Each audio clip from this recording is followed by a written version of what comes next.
मगरि सनि सगरि सनि सगरि गसरि सनि स गगरि रे सनि स ग पम पम प सनि स द नि प द म द प म ग म प नि स अनि स गरि गसरि नि स गरि गसरि सनि सनि सरि सनि स द नि स नि द प म द प द म प ग म प नि स नि स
ಗಾಮ ಬಾನಿ ಸಾ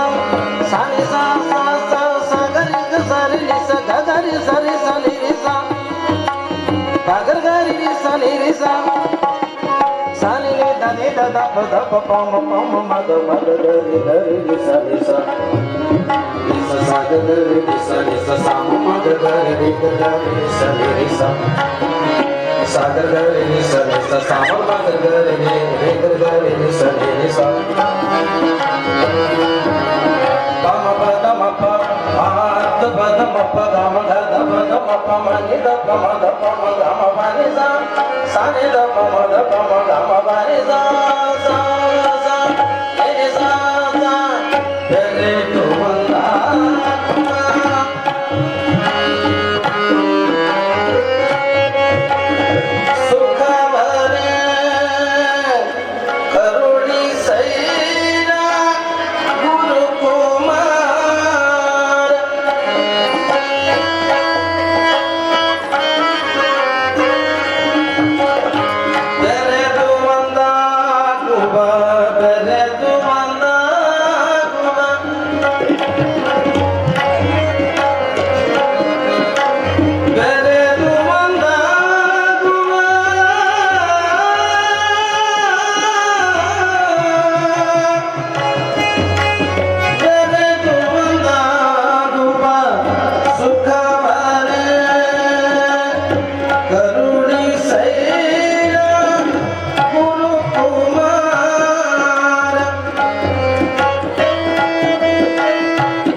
ತಮ್ಮ ಒಂದು ಸಂಗೀತ ಸುವೆಯನ್ನು ಉಣಬಡಿಸಿರುವಂತಹ ಗಾಯಕರಿಗೆ ತಮ್ಮೆಲ್ಲರ ಜೋರಾದ ಚಪ್ಪಾಳೆ ಮೂಲಕ ಧನ್ಯವಾದಗಳನ್ನು ಅರ್ಪಿಸುತ್ತಾ,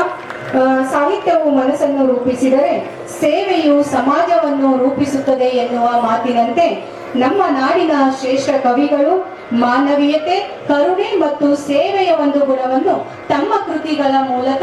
ನಾಡಿಗೆ ಸಾರಿದ್ದಾರೆ. ಆ ಒಂದು ಆದರ್ಶವನ್ನು ತಮ್ಮ ಜೀವನದಲ್ಲಿ ಇಟ್ಟುಕೊಂಡು ಇವತ್ತು ಕಲ್ಯಾಣ ಕರ್ನಾಟಕದಲ್ಲಿ ಕರ್ನಾಟಕ ರಾಜ್ಯ ಸರ್ಕಾರಿ ಒಂದು ಸಂಸ್ಕೃತಿ ಮತ್ತು ಸಾಹಿತ್ಯ ಪರಿಷತ್ತಿನ ರಾಜ್ಯ ಘಟಕದ ರಾಜ್ಯಾಧ್ಯಕ್ಷರ ಒಳಗೊಂಡು ಎಲ್ಲ ಮಹನೀಯರು ಈ ವೇದಿಕೆಗೆ ಸಾಕ್ಷಿಯಾಗಿದ್ದಾರೆ. ತಮ್ಮೆಲ್ಲರಿಗೂ ಒಂದು ಅಭಿಮಾನದ ಅಭಿನಂದನೆಯನ್ನು ಸಲ್ಲಿಸುತ್ತಾ, ನಮ್ಮೆಲ್ಲರ ನೆಚ್ಚಿನ ಕರ್ನಾಟಕ ರಾಜ್ಯ ಸರ್ಕಾರಿ ನೌಕರರ ಸಂಘದ ಜಿಲ್ಲಾಧ್ಯಕ್ಷರಾಗಿರುವಂತಹ ಶ್ರೀಯುತ ಬಸವರಾಜ್ ಬಳಂಗಿ ಸರ್ ಅವರು ಬಂದಿದ್ದಾರೆ. ಅವರಿಗೆ ತಮ್ಮೆಲ್ಲರ ಮುಖಾಂತರ ವೇದಿಕೆಗೆ ಆಗಮಿಸಬೇಕಾಗಿ ವಿನಂತಿಸಿಕೊಳ್ಳುತ್ತೇನೆ. ದಯವಿಟ್ಟು ತಾವೆಲ್ಲರೂ ಜೋರಾದ ಚಪ್ಪಾಳೆಯ ಮೂಲಕ ಸರ್ ಅವರನ್ನು ವೇದಿಕೆಗೆ ಬರಮಾಡಿಕೊಳ್ಳಬೇಕಾಗಿ ತಮ್ಮೆಲ್ಲರಲ್ಲಿ ಮನಪೂರ್ವಕ ವಿನಂತಿ. ಅದೇ ರೀತಿಯಾಗಿ ಶಿಕ್ಷಕರ ಗಟ್ಟಿ ಧ್ವನಿ ರಾಜ್ಯ ಸರ್ಕಾರಿ